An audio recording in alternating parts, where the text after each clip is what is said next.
Assalamualaikum warahmatullahi wabarakatuh. Nabi Ilyas alaihissalam adalah keturunan keempat dari Nabi Harun alaihissalam. Nama lengkapnya adalah Ilyas bin Finhash bin Azar bin Harun bin Imran bin Kahits bin Aziz bin Lawai bin Yakub bin Ishak bin Ibrahim. Allah Subhanahu wa Ta'ala mengutus Nabi Ilyas untuk memberi peringatan kepada kaum Bani Israel yang membangkang dengan menyembah berhala dan menolak menyembah Allah Subhanahu wa Ta'ala. Berikut ini kisah Nabi Ilyas alaihissalam. Jangan lupa subscribe yang sudah subscribe dan yang belum, semoga selalu dalam lindungan Allah Subhanahu wa Ta'ala. Amin. Nabi Ilyas alaihissalam dengan gigih menyampaikan pesan agar umatnya meninggalkan praktek menyembah berhala yang buruk.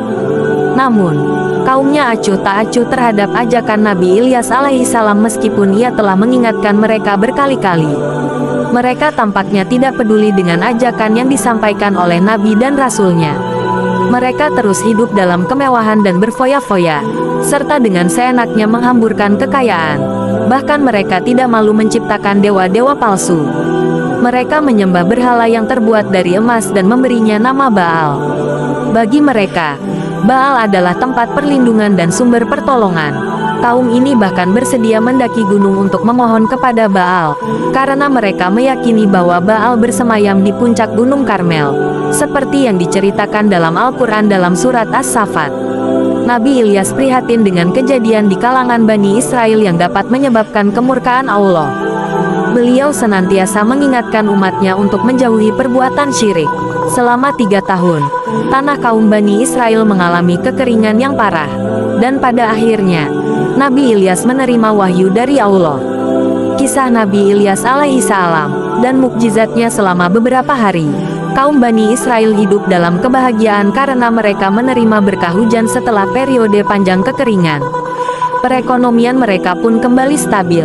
Namun, ironisnya, meskipun Allah memberikan kenikmatan ini kepada mereka, mereka malah tidak bersyukur. Mereka kembali berbalik melawan Allah Subhanahu wa Ta'ala dan melakukan perbuatan dosa.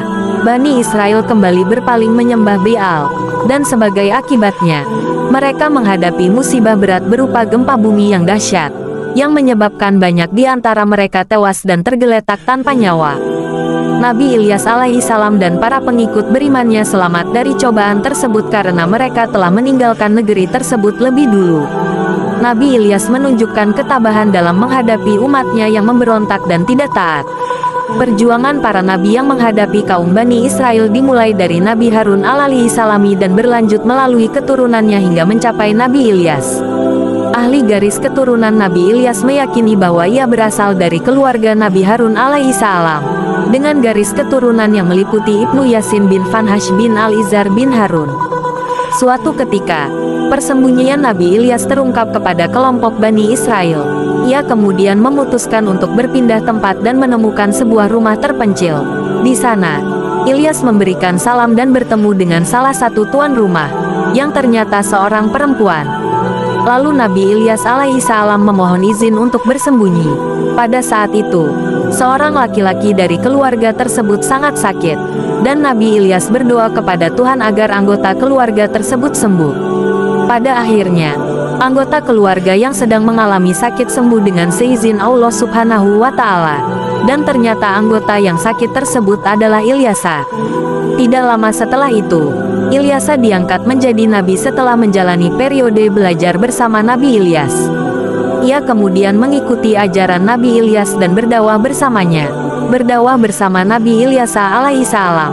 Kisah Nabi Ilyas alaihissalam dan mukjizatnya. Beberapa tahun kemudian, Nabi Ilyas dan Ilyasa meneruskan misi dakwah mereka di Balabak. Penduduk di wilayah tersebut mulai merasa keputusasaan karena kota mereka terus dilanda bencana, sedangkan berhala yang mereka sembah tidak mampu mengatasi penderitaan yang mereka alami. Bani Israel kemudian bersumpah untuk mengikuti petunjuk yang diberikan oleh Nabi Ilyas. Pada akhirnya, Bani Ilyas memanjatkan doa kepada Allah Subhanahu wa Ta'ala agar kaum Bani Israel terbebas dari penderitaan mereka. Mereka pun menghancurkan berhala-berhala yang sebelumnya mereka sembah. Setelah itu, turunlah hujan yang membuat sawah dan ladang mereka menjadi subur, sehingga mereka bisa hidup dalam kedamaian kembali. Beberapa tahun berlalu, kaum Bani Israel kembali berpaling dan menyembah berhala. Kemudian, Nabi Ilyas berdoa kepada Tuhan agar membuka hati mereka. Tetapi akhirnya, kelaparan dan kekeringan melanda Bani Israel. Akhirnya, Nabi Ilyas meninggalkan kampung mereka. Diceritakan bahwa setelah itu, Nabi Ilyas diangkat ke langit oleh Tuhan. Semoga bermanfaat. Jangan lupa subscribe. Wassalamualaikum warahmatullahi wabarakatuh.